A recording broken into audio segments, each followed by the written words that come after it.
21 तारीख को कल कुरुक्षेत्र में सर क्या पूरा ट्रेनिंग कार्यक्रम है? और सर ये जो है कुरुक्षेत्र में हरियाणा के नवनिर्वाचित जितने कांग्रेस के अध्यक्ष हैं, जिला कांग्रेस के, और उत्तराखंड के जिला के अध्यक्ष, उन सबका प्रशिक्षण केंद्र है। उसमें अलग अलग से एक्सपर्ट आए हैं।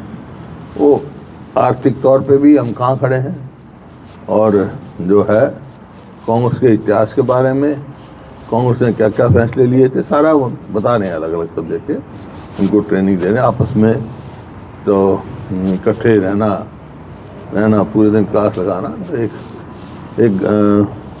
संगठन की जो भावना होती है ना, इकट्ठापन की, वो भावना दी है। तो अब प्रदेश का संगठन पूरा हो गया जी, जिला कमेटियां बन गई, सब पूरा? नहीं, पूरी नहीं बनी, 20 बनी है अभी, और बन जाएंगी जल्दी। प्रदेश स्तरीय जो संगठन था वो होगा 4 के बाद, उसके फौरन बाद कार्रवाई होगी। फिर ब्लॉक कांग्रेस के अध्यक्ष बनेंगे और स्टेट बॉडी बनेगी। इस तरीके की ट्रेनिंग सर इसमें दी जा रही है सब तमाम जिला अध्यक्षों को, क्या बताया जा रहा है? ये कोई नई बात नहीं, पहले भी कांग्रेस अध्यक्षों को दिया जाता था भाई। कांग्रेस के इतिहास के बारे में, कांग्रेस की कुर्बानियों के बारे में, देश की आज़ादी की लड़ाई के बारे में, कोई अलग अलग नहीं है। कांग्रेस का इतिहास और देश की स्वतंत्रता संग्राम कोई दो चीज नहीं है। और जैसे जिले के प्रधान हम कि बहुत राष्ट्रीय लेवल के भी, प्रांतीय लेवल के भी जिले के प्रधान रहे हैं।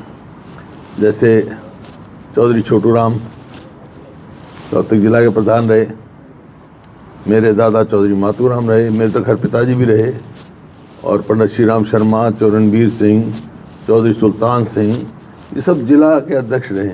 मेरे को मौका नहीं मिला जिला के अध्यक्ष बनने का। ब्लॉक कांग्रेस कमेटी का रहा हूँ मैं, उसके बाद सीधा प्रदेश कांग्रेस कमेटी का अध्यक्ष बना।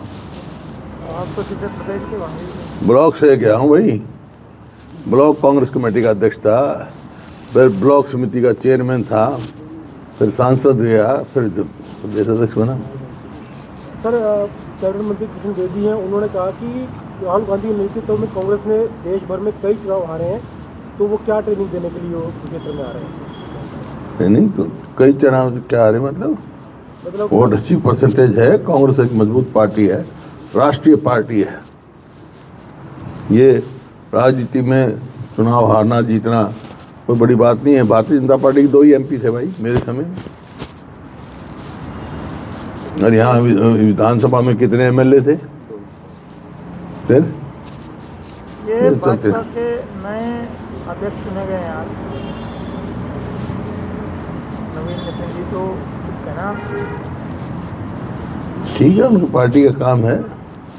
नए अध्यक्ष चुने हैं, तो राष्ट्रीय पार्टी है, वो भी देश के हित में कार्य करें। सरकार ने एक फैसला लिया है कि अग्निवीर जो वापस आएंगे उनके लिए अब आपदा प्रबंधन के तहत एक यूनिट बनाई जाएगी। ये सबसे ज़्यादा मजाक है अग्निवीर का। ये फौज की एक स्ट्रेंथ कम करी है, एक 5 साल के बाद घर आ जाएगा, ना उसकी पेंशन है, ना और कोई उसको बेनिफिट है।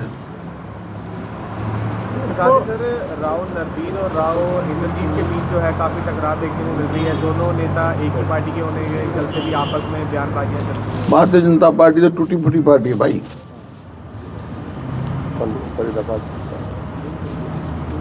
टूटी फूटी पार्टियों में ऐसा ही होता है। सर, वो आरोप भी लगा रहे हैं, हमने कई बार सरकार बनाई, उसके बावजूद भी हमारे इलाकों में विकास नहीं हुआ। मैं बताने लग रहा हूँ ना, टूटी फूटी पार्टी है। यहाँ कहीं अनिल विज साहब की कोई बात नहीं मानी जाती, कभी वो कहते हैं, कभी वो कहते हैं, लेकिन जनहित का फैसला कोई नहीं कर रहा। जनहित में कोई कार्य नहीं कर रही। एक सर, HPSC का मामला आप लगातार उठाते हैं, अभी भी 22-23 दिन हो गए, पंचकुला में काफ़ी युवा बैठे हैं कि पद खाली छोड़े जा रहे हैं। हज़ारों पद ऐसे हैं जो खाली छोड़ दिए, उनकी भर्ती नहीं की जा रही। हालांकि भर्ती प्रक्रिया वो पूरी करने की कह रहे हैं, लेकिन पद खाली छोड़ देते हैं। इस पर आप क्या कहोगे?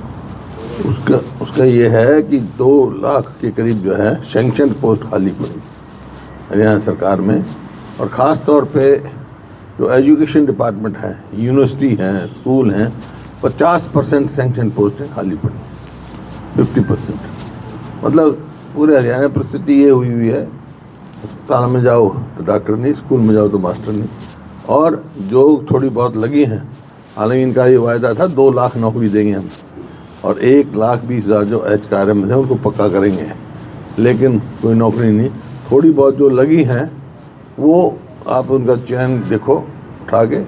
जो ये आप कह रहे हैं ना कि क्या हो रहा है, सिर्फ इस वास्ते हो रहा है कि बाहर के लड़कों को नौकरी लगानी। अब मतलब जैसे एक बार SDO लगे 80 में से 78 बार के, इसी प्रकार से अब जो टीचर्स का सिलेक्शन हुआ 8% हरियाणा के असिस्टेंट प्रोफेसर, बाकी बार के। मेरे समझ में नहीं आता, हरियाणा के बच्चे तो कर जाते हैं, UPSC भी तो क्वालिफाई कर जाते हैं, HPSC में नहीं होते क्वालिफाई। इनको सीखना चाहिए राजस्थान से, राजस्थान में जो है, क्योंकि जो और प्रदेश हैं, तमिलनाडु है, कर्नाटक है, पंजाब है और ऐसे हैं जिनकी भाषा अलग है, वो तो अपनी भाषा के भी पेपर लगाते हैं, उसमें भी नंबर लगते हैं। यहाँ तो हमारी हिंदी है, राजस्थान की भी हिंदी है, लेकिन राजस्थान ने ये कर रखा है कि एक क्वेश्चन पेपर जनरल नॉलेज का होगा, वो राजस्थान से कनेक्टेड होगा, तो एक वो तरीका है उनका। तो आपकी मांग है स्टेट का जनरल नॉलेज? नहीं, मतलब बच्चों को क्यों नहीं नौकरी मिल रही? बाहर के क्या ज़्यादा क्वालिफाइड है हमारे से? क्योंकि यहाँ नौकरियाँ बेची जा रही है। इन्होंने तो हरियाणा पब्लिक कमीशन का चेयरमैन भी हरियाणा का नहीं मिलता।